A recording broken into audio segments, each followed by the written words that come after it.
Hello, I'm User Friendly's assistant, and this is going to be a quick rundown of AISSUF. This is a pack of 3 new racks, and the key thing with these is they work with Ableton Intro, Standard, and Suite. Intro being like the main sort of idea here is that way if you're just getting started with Ableton, these are pretty easy to bring in and get some sort of glitchy stuff going. So right off the bat, the first thing I want to mention is the beat repeat. Each one of these kits has a beat repeat. And the way it works is if we were to, let's just draw in a quick, simple beat.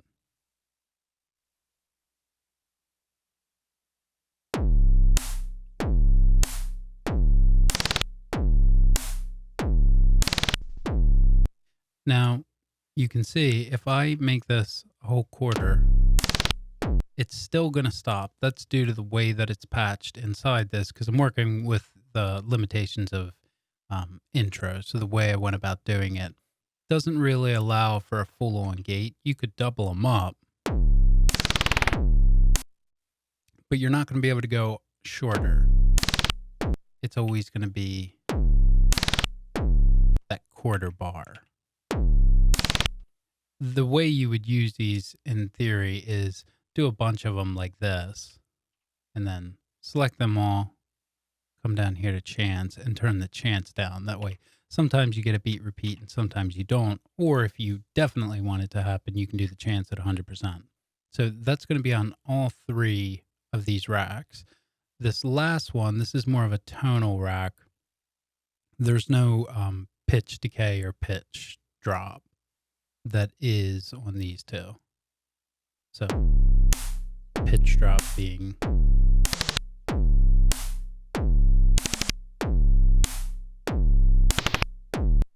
like that.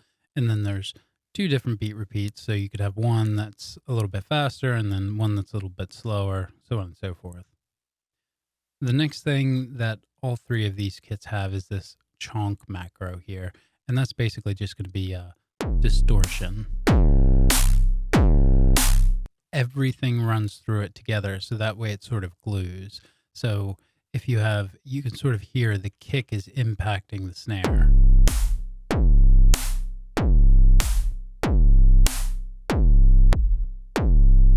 And the snare is impacting the kick, because they're all trying to shove through that distortion at the same time. The next thing they all have is this flavor knob here, which is just going to change some arbitrary characteristics of each one of these voices. Robot is on all 3 of them, and that's just going to be a sort of like really fast delay.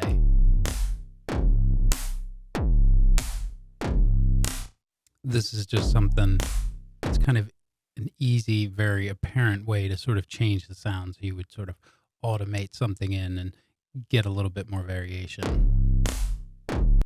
Time, that's going to affect stuff that's time-based. So the kick, the snare, they're not really time-based, but these voices up here, these sort of ratcheting things,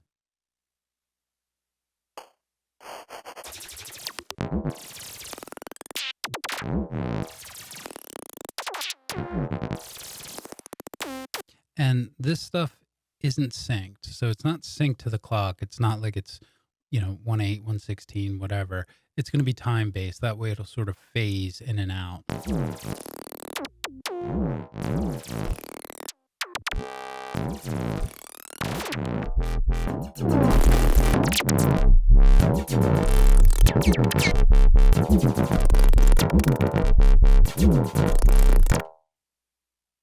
So this next rack over, these are all going to be more experimental voices. So things like this.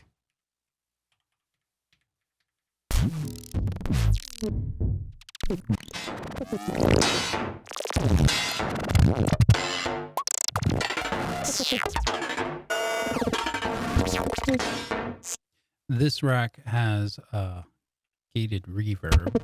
It's, again, I don't think this isn't actually gated. It's going to be the same way the beat repeat is. It's only going to work for this quarter bar.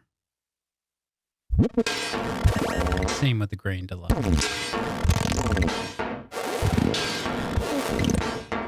Now, there's not individual controls for the reverb or the grain delay. They're going to be tied to flavor and time.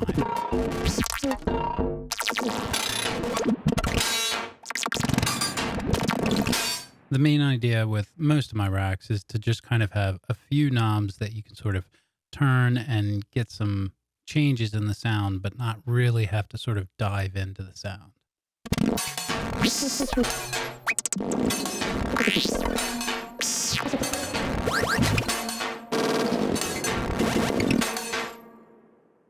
All right. The last one is more of a tonal thing. So these are going to be like chords, arps, bass, things like that.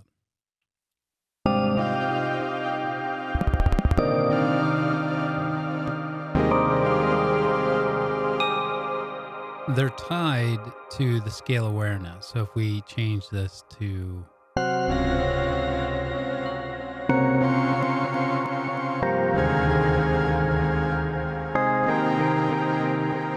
you can't go in and, I mean, you could dive into the rack if you wanted to, but the idea behind it is it just sort of generates music. So you don't have to worry about, writing in chords or bass. It should all just work together.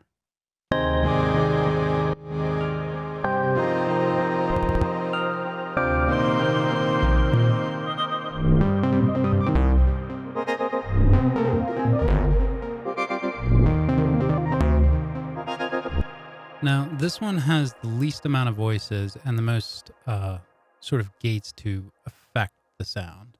So, for example, there's gate voices. And what that's going to do, these gates will work like actual gates, so you can draw the whole note in. Gate voices is going to turn the actual voice down so you only hear the reverb.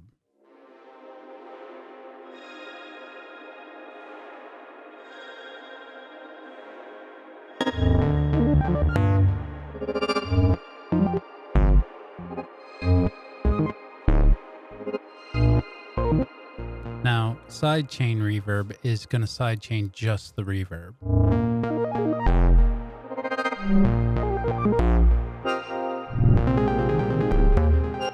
Sidechain all is going to sidechain everything. That way, if you wanted, you could come in here and have your kick drum.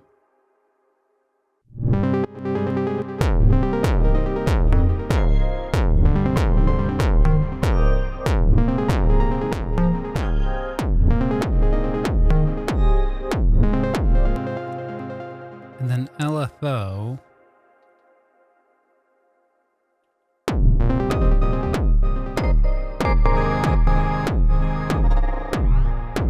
is going to sort of add an LFO over top of all the voices.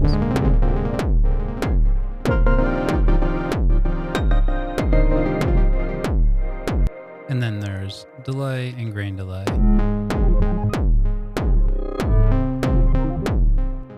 And then the beat repeats like the other voices.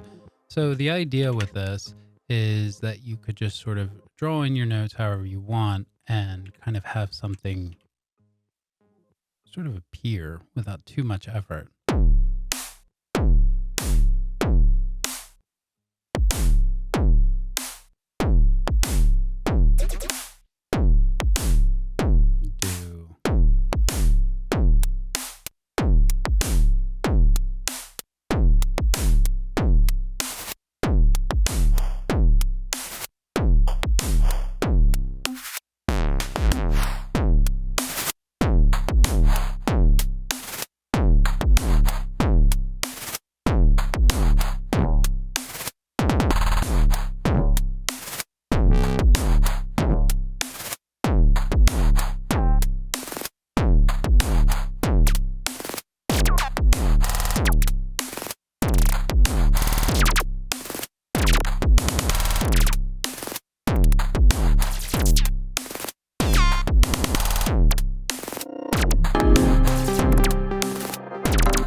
Yeah.